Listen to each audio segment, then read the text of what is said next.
Mike Moore Media.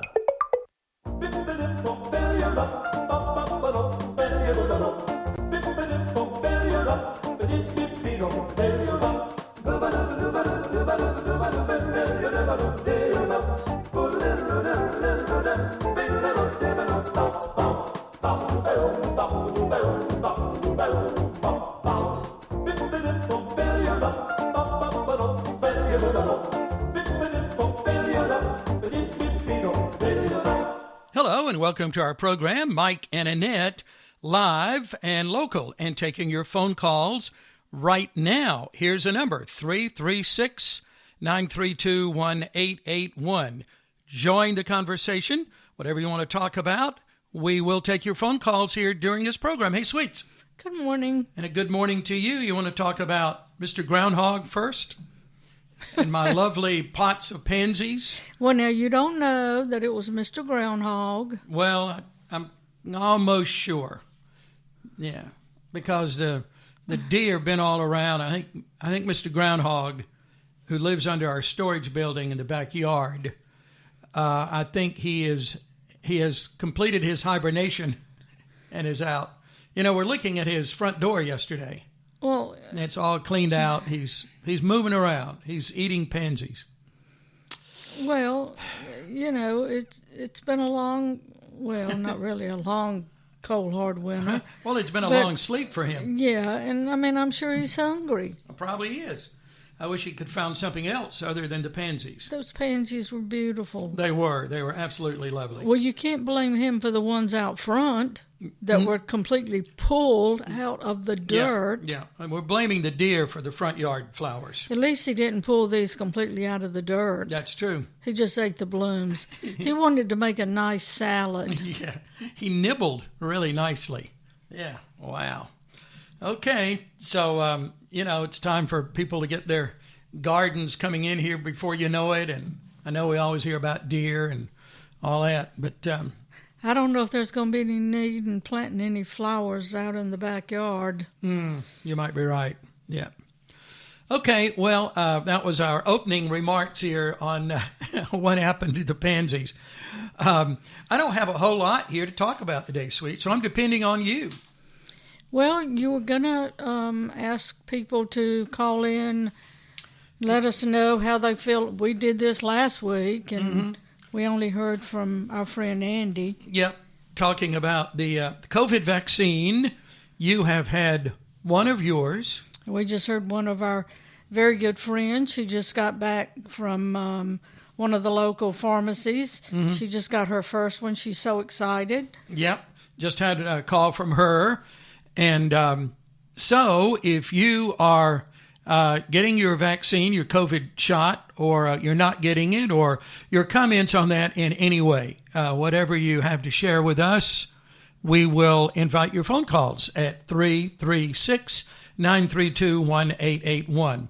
You know, we were out last weekend, and a total stranger made it clear to us, I'm not getting it. I'm not getting that shot. So a lot of people not getting it. You have a call in for me to sign up to get my first one. Haven't heard back yet. No. So, yes, the peer pressure has gotten to me, so I'm going to go ahead and go through with that. So everybody will leave me alone. I get my next one the end of the month. Okay. No ill effects from your first shot? No. Nothing at all. Although some people say the second one is the doozy. Yeah. Can feel some different things there. Okay. So your comments, we'd like to hear from you if you've had your shot and getting it, not getting it, how you feeling, how you doing. If you're not getting the COVID vaccine, maybe you're wanting to share with us why you're not. That would be okay too. You know the number. I'm going to give it to you one more time, 336-932-1881. This could be a short program. I heard on the news the other day that Ken doll is 60 years old this year. And he sure is still looking good. Looking good for 60. He sure is, yeah. Let's see here. Have a story here about your buddy Matthew McConaughey. Have you heard about him? No. I hope it's not bad. Well, it's not bad. It's kind of interesting. You may want to move from North Carolina because he's thinking seriously about running for governor of Texas. Really? Mm-hmm. Think you like to live in Texas, the Lone Star State?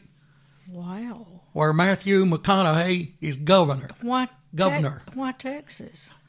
I don't know. Is he from Texas? I don't know. He must be. He looks. He like must have a residency there. He looks like he could be. Could be.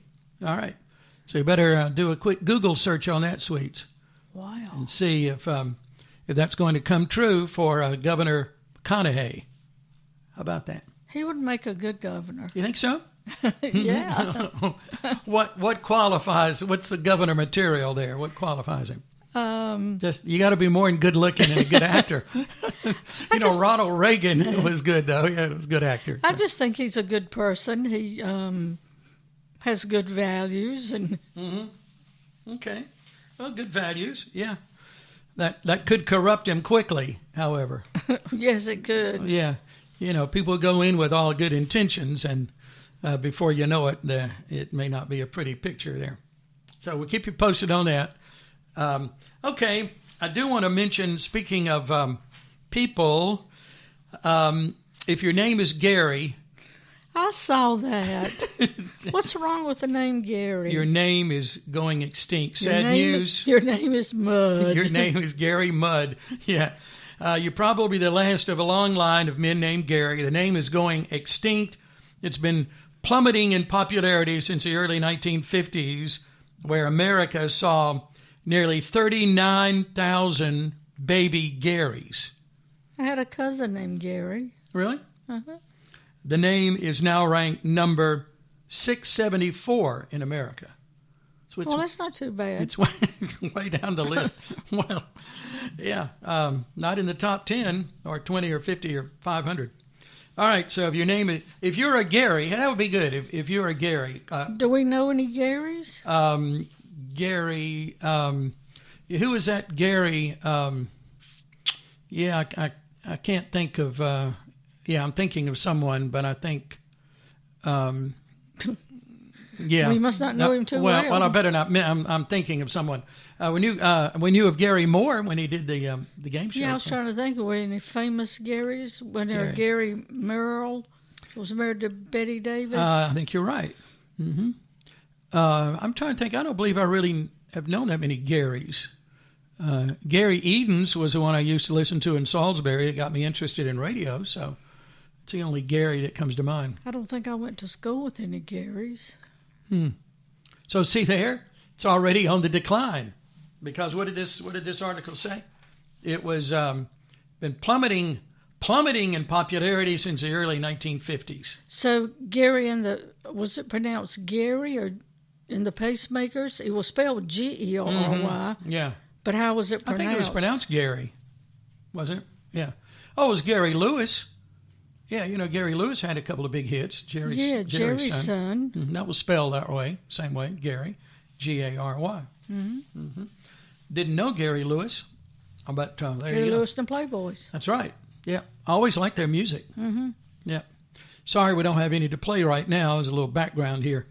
I'm going to give our number again. We're going to have a 15-minute program if we don't get any calls. 336-932-1881. If you'd like to join the conversation, trying to get some comments on the COVID vaccination. If you're getting your shot, gotten it, not getting it, whatever. If you'd like to phone in with your comments on that, I'd like to hear from you. I have a story. You didn't see the newspaper yesterday, did you? I did not. Well, there's a story here in the features section, B9. Look at this, yard sale find worth up to $500,000. What is it? It's this pot. It's this small porcelain bowl. This was bought at a Connecticut yard sale. Turned out to be $35 is what they paid for it. Turned out to be a rare 15th century Chinese artifact worth up to $500,000. It'll be sold at auction this Wednesday, 17th. Well, if it's worth $500,000, mm-hmm. I mean, if they're going to sell it at auction, what do they think they're going to get for it? I don't know. At least, oh, my goodness. Excuse me. Sure. Is that a sneeze or a cough? It was a cough. Yeah, I have okay. a tickle. Okay. I mean, if it's worth $500,000, they sell it at auction, they may not get but $50. Well, no, they're pretty sure they're going to get some big bucks. Yeah. They're going to get their $35 investment back many, many times over, it looks like. So this is, I never remember how to say this. Is it Sotheby's? I thought it The looks auction. like Sotheby's. So, well, it does look I like don't that, know. but I can never remember how to say that auction place. Okay, let's see here. Oh, guess who's calling? Let's get to Andy now, shall we? This is going to be, he and I are going to have this program. We're going to take it away from you. I'm going to before- retire. I know, I believe it. Hey, Andy, good morning. Good morning, sir. Hey, you bailing us out again? No, I do. Well, yeah, always. Okay, all right. He's probably I wanted our to only tell you- listener. Yeah. Thank you for listening. But of course, Yes. I wanted to tell you when you were talking about some of the early 50s and 60s rock things. Yeah. Because, you know, I went to military school. Oh, that's at right. What was then Carolina Military Academy in Maxton. Mm-hmm. And we had a dance band. It was about a 9-piece big band style dance band. And we were playing from time to time for country clubs and cotillions and proms and so forth around that end of the state. Sure. And we played a dance job over in Sanford one night. Okay. And ironically, attending there at Sanford at the country club was then Governor Terry Sanford. Oh, okay. Well, he liked this, and a week or so later, back at the school, we received a letter from the governor's office asking us, our band, the Royal Indigos, to Oh, be that's one nice. of North Carolina's official representatives on North Carolina Day at the New York World's Fair. Oh, There how was no nice. email back then. So school got together, and the mamas and the daddies contributed money and that sort of thing. So we were able to rent a bus, and we went to the New York World's Fair. We paid for our breakfast and overnight by giving a little concert at other military academies on the way up and back. Mm-hmm. We would give them a little concert. They would give us some supper and breakfast, and we'd be on our way the next day. So I think the second day we were there, we were scheduled to record something in RCA's new round recording studio there on the fairgrounds. Mm-hmm. And fairgrounds is more like it was like a city. But when we got through recording our songs, as we were walking out, the Beach Boys were walking in. They were going to record next. The Beach Boys. Wow.